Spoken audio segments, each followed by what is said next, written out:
ಬಸವಣ್ಣವ್ರು ಹೇಳಿದ್ರು 12ನೇ ಶತಮಾನದಲ್ಲಿ, ಇವನಾರವ ಇವನಾರವ ಇವನಾರವ ಎಂದು ಎನಿಸದಿರಯ್ಯ, ಇವ ನಮ್ಮವ ಇವ ನಮ್ಮವ ಇವ ನಮ್ಮವ ಎಂದು ಎನಿಸಯ್ಯ, ನಿನ್ನ ಮನೆಯ ಮಗನೆಂದು ಎನಿಸಯ್ಯ ಅಂತ ಹೇಳಿದ್ರು.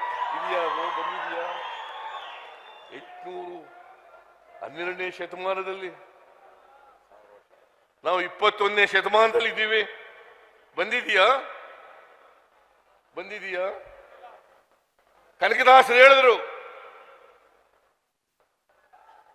ಕುಲ ಕುಲವೆಂದು ಒಡೆದಾಡದಿರಿ, ಕುಲದ ನೆಲೆಯನ್ನೇನಾದರೂ ಬಲ್ಲಿರ ಬಲ್ಲಿರ ಬಲ್ಲಿರ ಅಂತೇಳಿ ಯಾರು ಕನಕದಾಸರಿಗೆ ಅವಮಾನ ಮಾಡ್ತಾ ಇದ್ರು ಜಾತಿ ಹೆಸರು ಹಿಡಿದು, ಅಂತ್ಯವ್ರಿಗೆ ಹೇಳಿದಂತ ಮಾತುಗಳು ಇವು.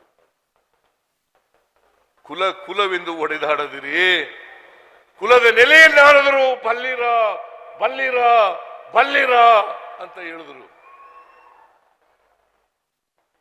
ನಾರಾಯಣ ಗುರು ಹೇಳಿದ್ರು, ಯಾವ ದೇವಸ್ಥಾನಗಳಿಗೆ ನಿಮ್ಮನ್ನ ಒಳಗಡೆ ಬಿಡಲ್ಲ, ಯಾವ ದೇವಸ್ಥಾನಗಳಿಗೆ ನೀವೇ ಒಳಗಡೆ ಬಿಡಲ್ಲ, ಆ ದೇವಸ್ಥಾನಗಳಿಗೆ ಹೋಗಲೇಬೇಡಿ, ಅಲ್ಲಿ ತಲೆನೂ ಹಾಕ್ಬೇಡಿ, ನೀವೇ ದೇವಸ್ಥಾನಗಳು ಕಟ್ಕೊಳ್ಳಿ, ನೀವೇ ಮೂರ್ತಿಯನ್ನು ಪ್ರತಿಷ್ಠಾಪನೆ ಮಾಡ್ಕೊಳ್ಳಿ, ನೀವೇ ಪೂಜಾರಿಗಳಾಗಿ, ನಿಮ್ದೇ ದೇವರು, ನಿಮ್ಮದೇ ದೇವಸ್ಥಾನ, ನಿಮ್ದೇ ಪೂಜಾರಿ ಮಾಡಿ. ನೀವೇ ಏನ್ ದೇವರು ಇಂಥ ಜಾತಿಯವರೇ ಪೂಜಾರಿಗಳಾಗಿ, ನಿಮ್ಮದೇ ದೇವಸ್ಥಾನ, ನಿಮ್ದೇ ಪೂಜಾರಿ ಮಾಡಿ. ನೀವೇ ಏನ್ ದೇವರು ಇಂಥ ಜಾತಿಯವರೇ ಪೂಜಾರಿಗಳಾಗಿ ಅಂತ ಹೇಳಿದಾರ? ಇಂಥ ಜಾತಿಯವರೇ ಪೂಜಾರಿಗಳಾಗಿ ಪೂಜೆ ಮಾಡಿ ಅಂತ ಹೇಳಿದಾರ? ದೇವನೊಬ್ಬ ನಾಮ ಹಲವು, ದೇವರು ಸರ್ವತ್ರಯಾಮಿ ಸರ್ವತ್ರಯಾಮಿ. ಆದ್ರೆ ಈ ಬಿಜೆಪಿ RSS ನವರು ಇದಾರಲ್ಲ, ಧರ್ಮದ ಹೆಸರಿನಲ್ಲಿ, ಜಾತಿ ಹೆಸರಿನಲ್ಲಿ, ದೇವರ ಹೆಸರಿನಲ್ಲಿ ಸಮಾಜವನ್ನು ಒಡೆದು ಛಿದ್ರ ಮಾಡ್ತಕ್ಕಂಥ ಕೆಲಸವನ್ನ ಮಾಡ್ತಾ ಇದ್ದಾರೆ. ಸಮಾಜವನ್ನು ಒಡೆದು ಛಿದ್ರ ಮಾಡ್ತಕ್ಕಂಥ ಕೆಲಸವನ್ನು ಮಾಡ್ತಾ ಇದ್ದಾರೆ.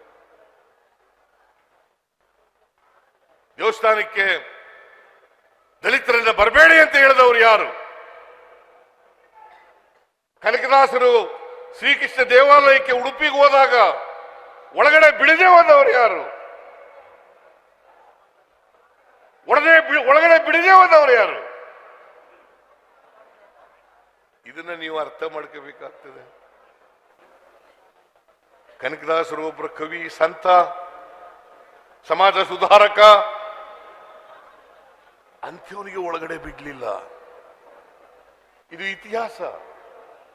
ಅದಕ್ಕೆ ಬಾಬಾ ಸಾಹೇಬ್ ಅಂಬೇಡ್ಕರ್ ಅವರು ಹೇಳಿದ್ರು, ಯಾರಿಗೆ ಇತಿಹಾಸ ಗೊತ್ತಿಲ್ಲ ಅವ್ರು ಯಾರು ಕೂಡ ಭವಿಷ್ಯ ನಿರ್ಮಾಣ ಮಾಡಲಿಕ್ಕೆ ಸಾಧ್ಯ ಇಲ್ಲ. ಯಾರಿಗೆ ಇತಿಹಾಸ ಗೊತ್ತಿದೆ ಅವ್ರು ಮಾತ್ರ ಭವಿಷ್ಯ ನಿರ್ಮಾಣ ಮಾಡಲಿಕ್ಕೆ ಸಾಧ್ಯ ಆಗ್ತದೆ.